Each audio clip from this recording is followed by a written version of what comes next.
Let's see if this makes sense. Current Mideast rumblings have many eschatologists revisiting a prophetic psalm vastly overlooked. This is Psalm 83, which discusses the formation of a 10-member, predominantly Arab confederacy destined to someday seek the utter destruction of the nation Israel. Psalm 83 has recently popped up on the prophetic radar screen because many of Israel's most observable enemies today, like the Palestinians, Hezbollah, and Hamas, appear to be enlisted among the 10-member coalition. Thus, an increasing number of end times experts are attempting to gain greater understanding of the psalm and its timeline placement. The psalm was authored by Asaph approximately 3,000 years ago at a time in Israel's history when King David reigned. The Israelites were preparing to build their first temple, and the nation as a whole was divinely blessed and empowered. Furthermore, we're told in 2 Chronicles 29:30 that Asaph was a seer, choza in the Hebrew, meaning he was gifted with prophetic inclinations. Oddly, at a savory point in Israel's history, Asaph received his genocidal vision of Israel's possible destruction. This daunting prophecy must have disturbed the Israelites at the time, since most of the Confederates were comprised of surrounding populations that had demonstrated a sincere hatred toward them at various points throughout their history. Additionally, Assyria, one of the 10 Confederate members, was becoming a conquering empire to the northeast of Israel at the time. These populations are listed in Psalm 83, 6 through 8, and are connected with their modern-day equivalents later in this article. The seer, Asaph, inscribed his vision in the customary imprecatory prayer format. Imprecatory means you're asking for something, intending to invoke the curse for curse in kind clause spelled out in Genesis 12:3 upon this coming confederacy. In other words, if you curse Israel, you're going to be cursed. If you bless Israel, you're going to be blessed. Well, they're cursing Israel. They want to destroy it, so God, destroy them. The essence of Asaph's petition reminds God that any genocidal attack upon his people ultimately serves as an assault against his covenant-making character as per the Abrahamic covenant. Within this unconditional covenant was the promise that Abraham would father a great nation and have descendants with a homeland forever, as per Genesis 13, 15 through 17, and 15, 17 through 18. Of course, Abraham was our third millennium man, right? And he corresponds to the third day of creation. And on the third day of creation, what was created? The land and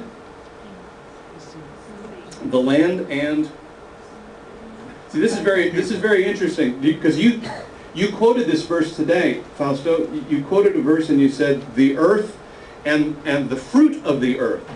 In other words, Vegetation, think of vegetation not as a part of life, but as it's a part of the earth. You know, it's a product of the earth. Anyway, got off on some. A homeland forever, as per Genesis, because that was the day land was created. Abraham received the promise of the land. Psalm 83:4 tells us that the Arabs want to destroy the chosen people, and Psalm 83:12 informs us they want to possess the promised land. Thus, Asaph petitions God for the destruction of this forthcoming enemy league by empowering the Israelites militarily through similar historical examples given in 83:9 through 11. See, this is the difference. This is the difference between Psalm 83 and Ezekiel 38. Who defeats the armies in Ezekiel 38? God does. He wipes them out. He wipes out Ezekiel 38.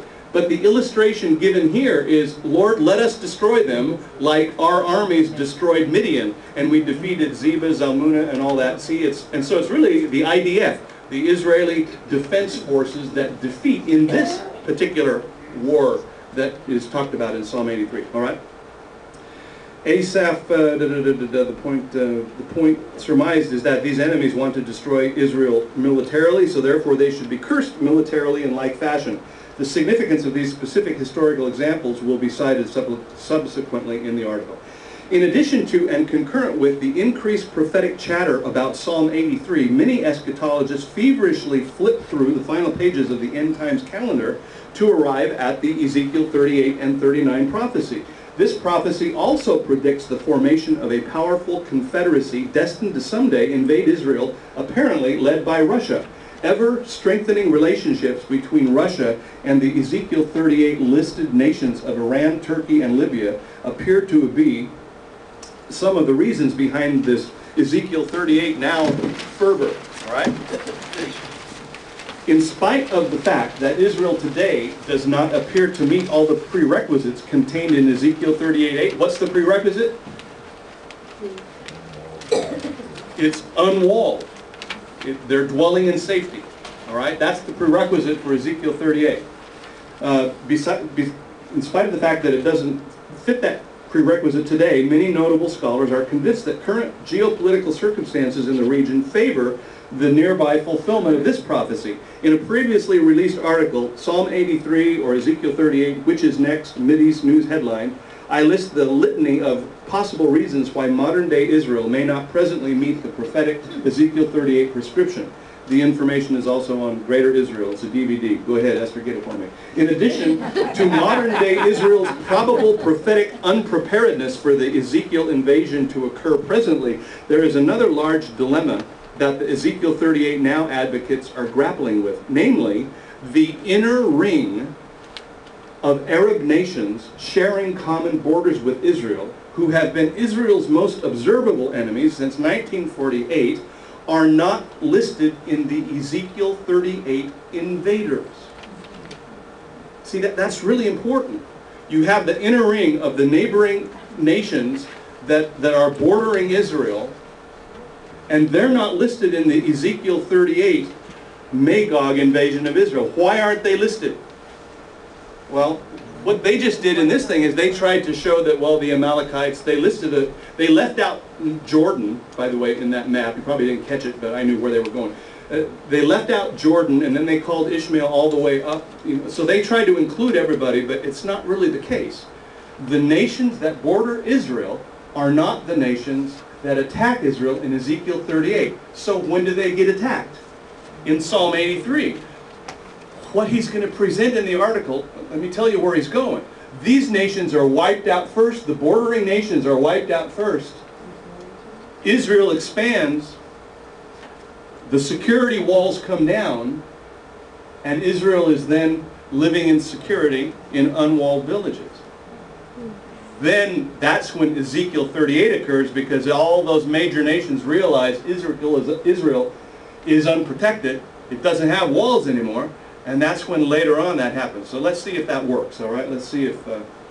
hey, listen, I'm thinking about this, all right? But it seems pretty logical to me. And if something like this occurs in history, not in history, if it occurs in the newspapers next week or next month or next year, I just want us to be ready. Oh yeah, we talked about that. Yeah, we talked about it. You can tell your neighbors. Oh yeah, we talked about this in Barnabas group. Anyway. All right. In my opinion, this is the third paragraph down. In my opinion, the difference in the lists, which are shown further in this article, is because the inner ring of Arab states have been defeated by the Israeli Defense Forces prior to the Ezekiel invasion, and therefore the names do not appear on Ezekiel's list. In other words, they are eliminated, never again to muster a military force. Others have suggested that the difference may be accounted for in an Arab refusal to participate in the invasion due to historical animosities with the Persians, the Iranians, who are allied with the Russians in the Ezekiel invasion. But it seems to me, boy, when you see, I have watched videos where in Lebanon and all these neighboring, well, in Lebanon particularly, when the Iranian president, and thank you, Ahmadinejad, very good, are speaking in tongues in class already. Amazing. The last few weeks have made a difference. Ahmadinejad, when he went to Lebanon, and he was received there as a hero. And so I'm looking at this saying the neighboring countries are, they're not going to want to deal with Iran because of historical animosities. I don't see historical. They're getting money from Iran right now, so I don't see that as being a great argument. But that's how others have dealt with the problem. The tendency, not scripturally supported, seems to be fueled by Iranian relationships with Hezbollah, Syria, and Hamas, which are also at an unprecedented high. I guess I skipped something. It seems to me the Arab states are highly unlikely to sit out a major offensive against Israel when they would have so much to gain as a result. That's the end of the third paragraph. Others have dealt with the issue by crossing the territorial divides and imaginatively inserting ancient Arab populations like Tyre, Aram, Ashur, and Philistia into the Ezekiel 38 equation. This tendency, not scripturally supported,